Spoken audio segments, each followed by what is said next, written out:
మన ప్రభువైన యేసుక్రీస్తు సరస్వతి నామమున కూడిన ప్రతి సహోదరునికి ప్రభువైన యేసుక్రీస్తు పరిశుద్ధ నామంలో శుభంగా తెలియజేస్తున్నాం. ఈ ఉదయకాల సమయంలో వాక్య విధుగా శ్రద్ధగా దేవుని వాక్యాన్ని ఆలకించాలని ప్రభుత్వం మనం చేస్తూ ఉన్నాం.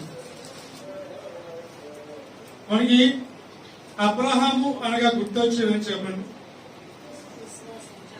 అబ్రహాము అనగా మనకు గుర్తొచ్చేది విశ్వాసం తండ్రి ఓకేని కాదు, ఇంకేం గుర్తొస్తుంది అబ్రహాం అనగా మనకు గుర్తించేవి బలిపేట.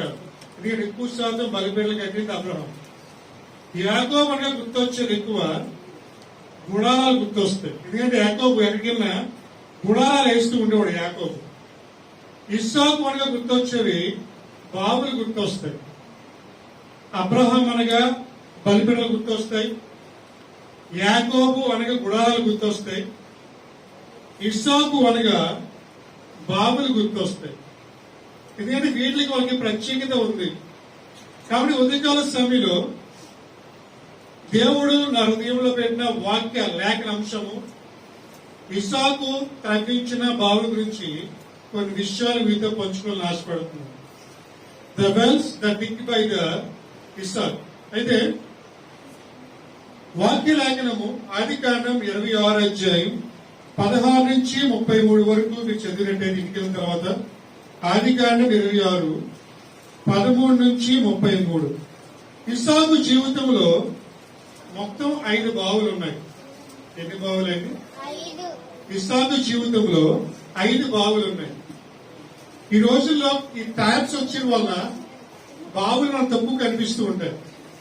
కానీ పాత రోజుల్లో బావులు ఎక్కువ ఉండేవి, నీరు తోడుకుంటూ ఉండేవారు. అయితే ఒక్కొక్క దగ్గర నీళ్ళు ఒక్కొక్కలాగా ఉంటుంటాయి.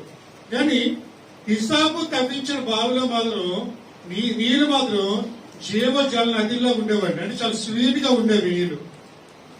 అయితే ఇస్సాకు జీవితంలో ఉన్న 5 బావులు, వాటి నుంచి మనం ఆత్మీయంగా నేర్చుకోవచ్చు అని కొన్ని విషయాలు మీతో క్లుప్తంగా పంచుకోవాలని ఆశపడుతున్నాను. ఇస్సాకు తగ్గించిన మొట్టమొదటి బావి అసూయ బావి అని తగ్గించారండి. మొట్టమొదటి బావి పేరండి అసూయ బావి. ఆదికాండం 26:14 మనం చూడగలం. ఈ బావి పేరండి, రాసుకోండి, అసూయ బావి. ఈ బావి మన జీవితాల్లో చాలా మందికి ఉండే బావి అసూయ. అయితే ఇస్సాకు జీవితంలో ఈ బావి ఎందుకు ఉందంటే అబ్రహాము బావిని తవ్వించాడు. తవ్వించిన తర్వాత అబ్రహాము చనిపోయిన తర్వాత ఫిలిప్పీలు ఏం చేశారంటే ఆ బావిని పూడ్చారు. పూడ్చిన తర్వాత మళ్ళీ ఇస్సాకు ఆ బావిని తవ్వించాలని ఆశపడ్డాడు. అయితే ఇస్సాకు మీద ఫిలిప్పీలకి చాలా అసూయ ఉండేది, ద్వేషం ఉండేది. ఎందుకంటే ఇస్సాకు బహుగా ఫలించాడు, ఇస్సాకు ఆశీర్వదించబడ్డాడు. ఇస్సాకు వాగ్దానం ద్వారా పుట్టిన కుమారుడు ఇస్సాకు. కాబట్టి ఇస్సాకు అంటే చాలా హీర్షభావం ఉండేది. ఆ దేశంలో అందరికన్నా ఎక్కువ అభివృద్ధి చెందింది ఇస్సాకు. కాబట్టి ఇస్సాకు అంటే చాలా ద్వేషం వాళ్ళందరికీ. ఇస్సాకు అనగా అబ్రహాం అనగా చాలా అసూయ ఉండేది. ఒకసారి కరువు వచ్చినప్పుడు ఆ కరువులు అందరూ పంట వేస్తారు, ఇస్సాకు కూడా వేస్తారు. ఎవరి పంటలు కూడా పండవు, అన్ని కూడా ఎండిపోతాయి. ఇస్సాకు పంట ఒక్కటే అభివృద్ధి చెందుతుంది. ఆ పంట ఒక్కటే ఫలించే మంచి కొమ్మలకు మారిపోతుంది. అది చూసి ఇంకా అసూయ వాళ్ళకు వచ్చేస్తారు. అందుకే వారు అసూయ పరిధి అని ఉంటుంది అక్కడ 26:14. మనం కూడా ఇది మనుషులు ఎక్కువ కనిపించే నైజం ఇది. ఎవరైనా అభివృద్ధి చెందుతుంటే అసూయ పడతాం, ఎవరైనా ముందుకు వెళ్తుంటే అసూయ పడతాం. మనుషులు ఎటువంటి వారంటే మనం బాగుపడపోయినా పర్లేదు, పక్కన మనం ఏమైపోవాలి, నాశనం అయిపోవాలి అంతే. మనం అభివృద్ధి చెందపోయినా పర్లేదు, పక్కన మనం ఏమైపోడు, బాగుపడు. ఇది అసూయ. కొంతమందికి అసూయ ఉంటుంది. మన అమ్మాయికి 30 సంవత్సరాలు వచ్చినా పెళ్లి అవ్వదు, పక్కింటి అమ్మాయికి 18 సంవత్సరాలకి పెళ్లి అయిపోద్ది. అసూయ. చూడు అంత లేట్ చేస్తారు పెళ్లి, మా పాపకి ఇంకా పెళ్లి అవ్వలేదు.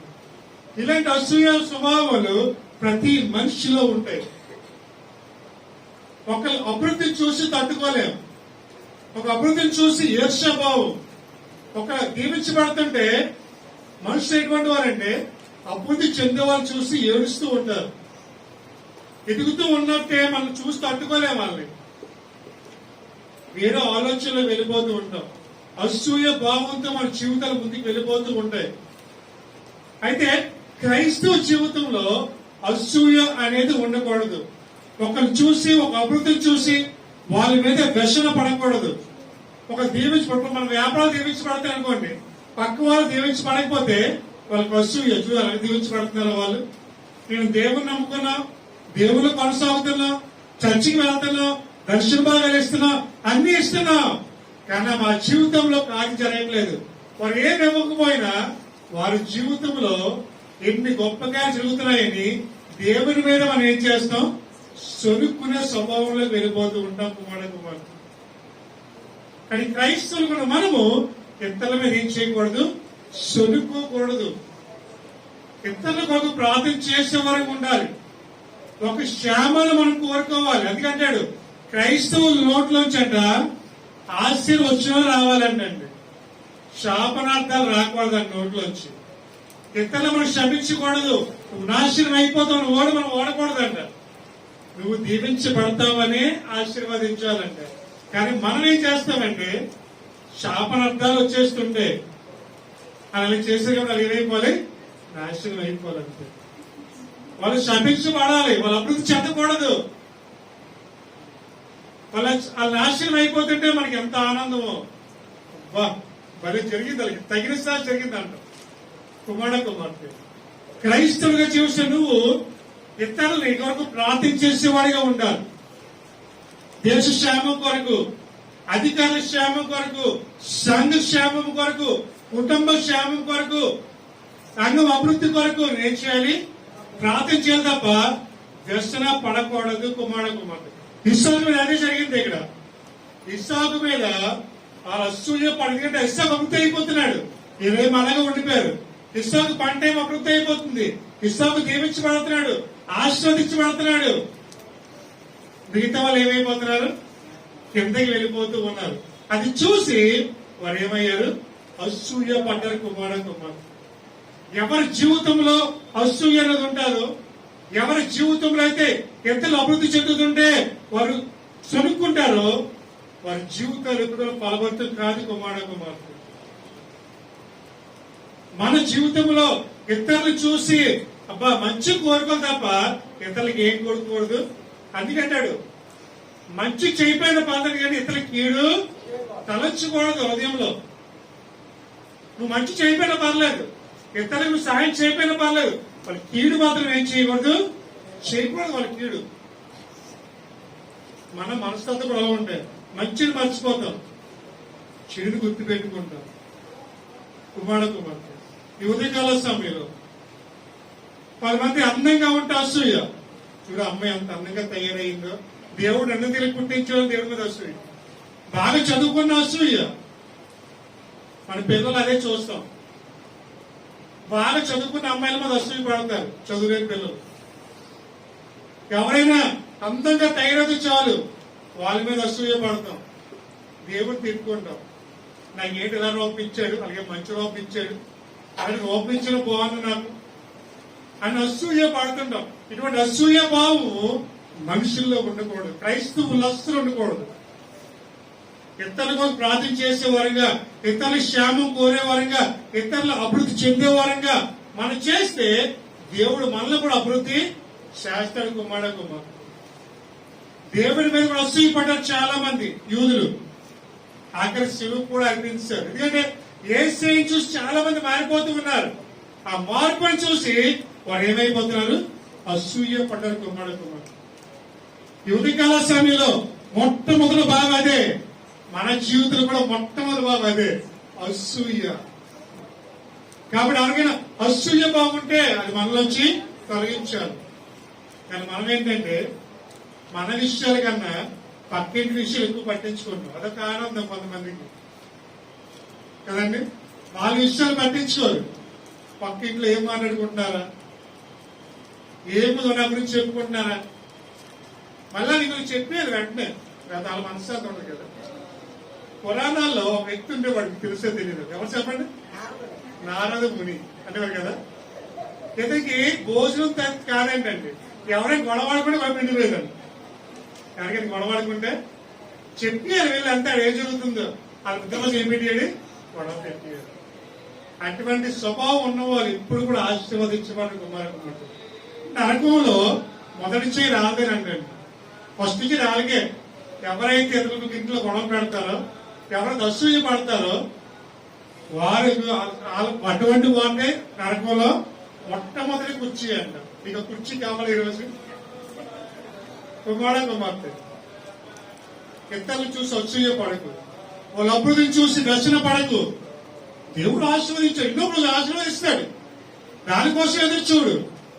వాళ్ళ అభివృద్ధిని చూసి, వాళ్ళ వ్యాపారాన్ని చూసి, వాళ్ళకున్న అందాన్ని చూసి, వాళ్ళకున్న చదువుకునే జ్ఞానాన్ని చూసి మనం అసూయ పడకూడదు. కుమార్తె అలా పట్టామంటే అక్కడే నాశనము స్టార్ట్ అయిపోయినట్టే. నెబుకద్నెజరు గర్వపడ్డాడు, దేవుడు ఏం చేశాడు? గట్టి తినేలా చేశాడు. కుమార్తె గర్వానికి ముందు ఏం నడుస్తుందంట? ఖచ్చితంగా నాశనం నడుస్తుంది. గర్వపడేవాడికి ఇప్పుడు నాశనం ఉండదండి. నీకేమున్నా దేవుడిచ్చిందే, అవతల వాళ్ళకి ఇచ్చింది కూడా దేవుడు ఇచ్చింది, నీకు దేవుడు ఇచ్చిందే. కాబట్టి అది చూసిన అసూయ పడకు. కాబట్టి ఇటువంటి భావకాలు నీలో ఉంటే దాన్ని ఇచ్చేయాలి, కలిగించాలి. రెండో భావం చూద్దాం. ఆదికాండం 26వ అధ్యాయం 20వ వచనం. అప్పుడు గెరారు కాపరులు ఇస్సాకు కాపరులతో జగడమాడి, ఈ నీరు మీదే అని చెప్పిరి కనుక వారు తనతో కలహించినందున అతడు ఆ బావికి ఏసెకు అని పేరు పెట్టెను. సరే, రెండో బావి పేరు ఏసేకు. ఏం పేరండి? ఏసేకు అనగా జగడమాడు అని అర్థం. ఏసేకు అనగా జగడమాడు. ఈ బావి తప్పించిన తర్వాత ఆ బావిలో మంచి నీరు వచ్చిందండి, జీవ జలాలు వచ్చాయి.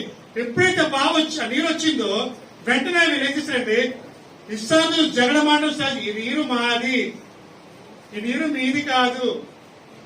ఇద్దరు మధ్య గొడవ స్టార్ట్ అయిపోయి ఇద్దరు జగడమాడుకోవడం స్టార్ట్ చేశారు. బావి తప్పించావు కానీ నీరు ఎవరిది? మాది. జగడమాడటం వల్ల ఆ బావికి ఏసేకు అని పేరు ఇస్సాకు పెట్టడం జరిగింది. కుమార్తె ఈ బావి కూడా మన జీవితాల్లో ఉన్నాయి. ఎప్పుడు జగడమాడుకుంటూ ఉంటాం, ఆశ తగాదాలు. ఈ బావి నాదంటే నాది, ఈ నీరు నావంటే నాది. ఇలాగా జగడమాడుకుంటూ ఉంటాం, గొడవలు ఆడుకుంటూ ఉంటాం. కుమార్తె అటువంటి స్వభావం మనుషుల్లో ఉండకూడదు. హల్లెలూయా. జగడమాడే స్వభావం ఉండకూడదు. ఈ లోకంలో మనం కూడా ఏమంటాం? గొడవాడుకుంటూ ఉంటాం కదా. ఈ నీరు నాదంటే నాది. ఎప్పుడైనా మీరు ఈ రోజుల్లో ఎవరింటి అంటే కొలాయిలు వచ్చాయి కదండి. పాత రోజుల్లో వీధి కొలాయిలు ఉండేవి. నీళ్లు పట్టుకుంటే తక్కువను, పోయేది ఎక్కువ. ఎందుకంటే నేను ముందు పడతాను, నేను ముందు పడతాను. ఈ నీళ్ళు నావంటే నావి. ఇలా కొట్టుకొని సగం నీళ్ళు బయటికి వెళ్ళిపోయేవి. మన జీవితం కూడా గొడవలు ఆడుకోవడం వల్ల సగం నీళ్ళు బయటికి వెళ్ళిపోతుంది, సగం ఆశీర్వాదం బయటికి వెళ్ళిపోతుంది. కుమార్ మన ఇంట్లో గాని మన కుటుంబాల్లో గాని జగడము ఏసేకు బాగా ఉండకూడదండి. అది ఉన్న చోట మనశ్శాంతి అనేది ఉండదు. కుమార్ ఈ జగడం ఎప్పుడు వస్తుందంటే ప్రేమ లేని చోట జగడం అనేది వస్తూ ఉంటుంది. ఇంట్లో మళ్ళీ మనకే పడదు, బయట వేరే విషయం. మళ్ళీ మనకే పడదు, మనమే గొడవాడుకుంటాం. ఎవరైతే ఈ ఈ యొక్క ఏసాకు అని బాగుంటుందో వారింట్లో శాంతి సమాధానం అనేది ఉండదు. కుమార్ ఈ ఉదయకాల సమయంలో మీకు ఎటువంటి జగడమాడే ఏసాకు అని బాగుంటే దాన్ని మీరు ఏం చేయాలి? తొలగించాలి. వాళ్ళు అన్నారు ఈ నీరు మాది అంటారు.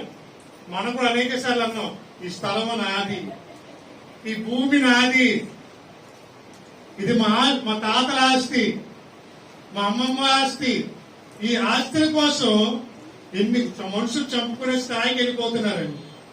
ఆస్తి తగాదాలు మనకు కూడా అర్థం కదా. ప్రభుత్వాలు కూడా అలాగంటే ఈ జలం మాదంటే ఈ జలము మాది, ఈ నది మాదంటే ఈ నది మాది.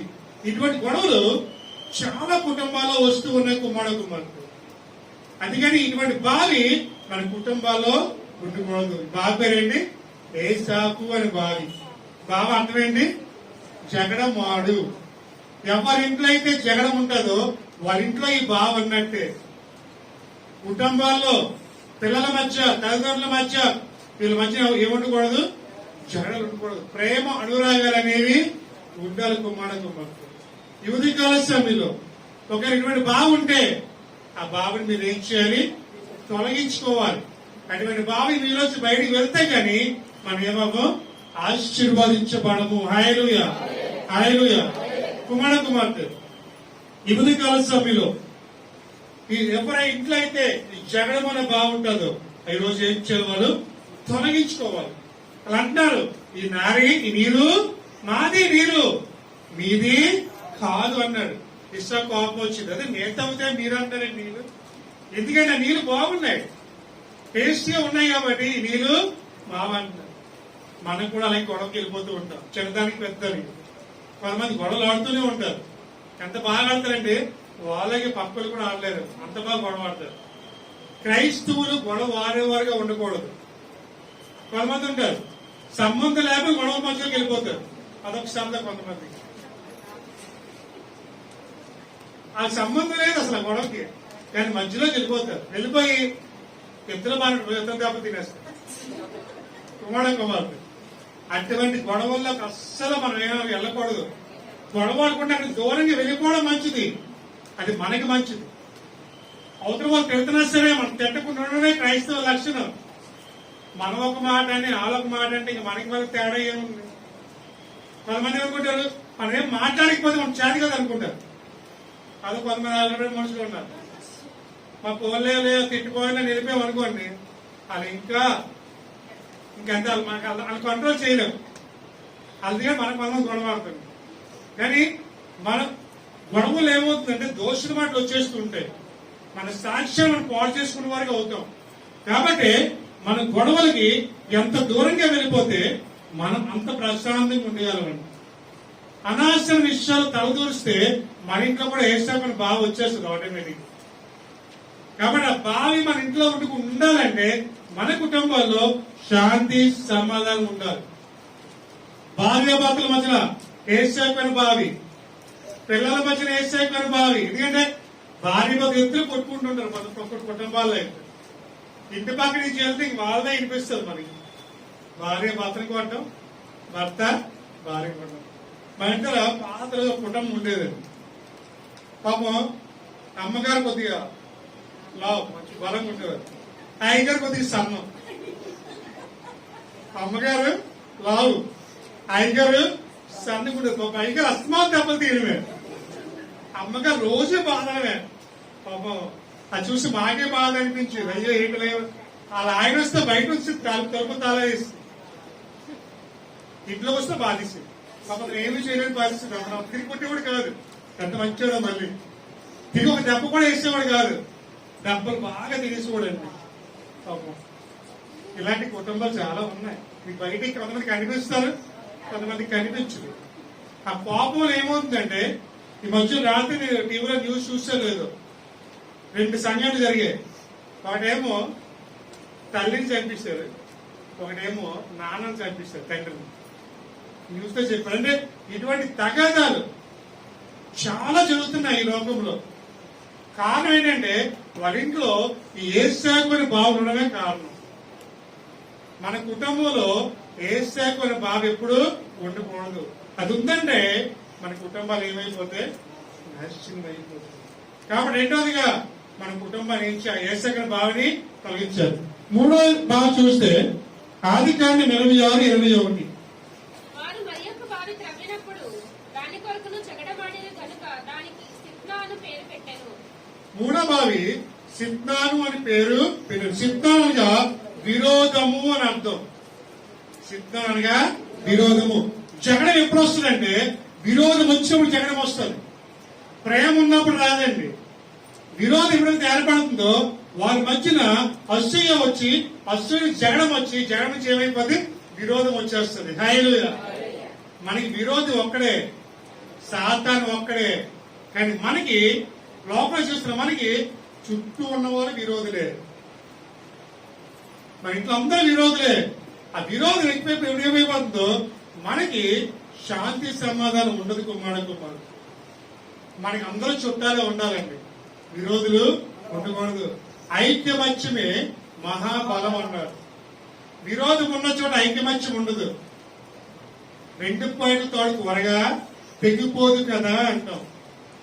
ఒక తోడైతే సాతాను టార్గెట్ అదే. క్రైస్తవుల్లో ఏం దూరం చేయాలంటే ఐక్యమత్యం దూరం చేయాలి. సహోదరులు ఐక్యతగా ఉంటే ఎంత మేలు, ఎంత మనోహరము అన్నాడు. హల్లెలూయా.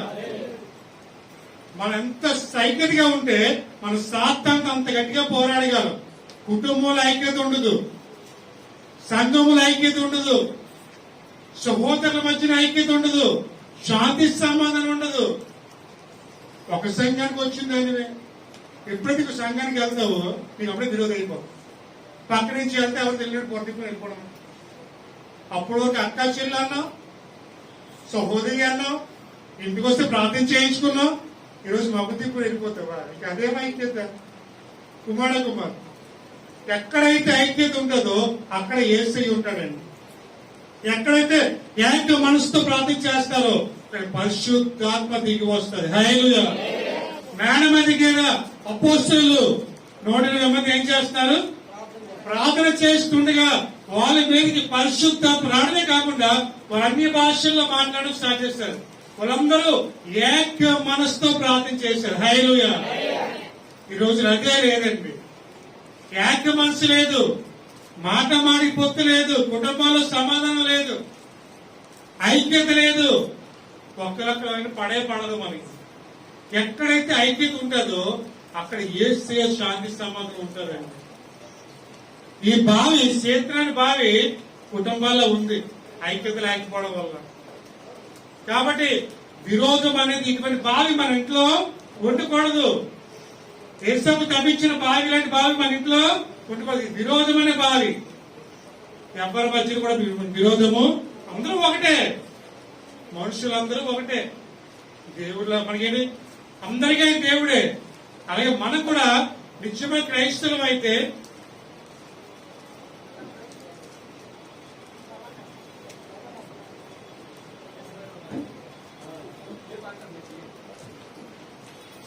కుమార్తె ఈ ఉదయకాల సమయంలో మనకు కావాల్సిన ఒకటే విషయం ఏంటంటే మన జీవితంలో ఇటువంటి భావం అనేది ఎప్పుడు ఉండకూడదని వాక్యం సెలవిస్తుంది. కనుక మన జీవితంలో శక్తి భావి ఉండకూడదు. ఇది ఉందంటే మన ఇంట్లో ఏమున్నట్టు? విరోధము ఉన్నట్టు. కానీ క్రైస్తవ జీవితంలో ఖచ్చితంగా ఏముండాలంటే ఐక్యత అనేది ఉండాలి. సంఘముల ఐక్యత. ఒక పని చేస్తున్నాం, ఆ పని మధ్యలో ఏముండాలి? ఐక్యత ఉండాలి. అందరూ కలిసి చేస్తే గంటలో వస్తున్న పని పావు గంటలు అయిపోతుంది, లేకపోతే గంట పట్టేస్తుంది. కానీ మన మధ్య మనకేం ఉండదండి ఐక్యత. సంఘంలోనే ఐక్యత ఉండదు, అక్కడ వరకే ఇది. కాబట్టి ఏ సంఘంలో అయితే ప్రేమ ఉంటుందో, ఏ సంఘంలో ఐక్యత ఉంటుందో ఆ సంఘం ఏమవుతుంది? బహుగా అభివృద్ధి చెందుతుందని వాక్యం సెలవిస్తుంది. కుమార్తె తర్వాత బాగా చూసినట్టయితే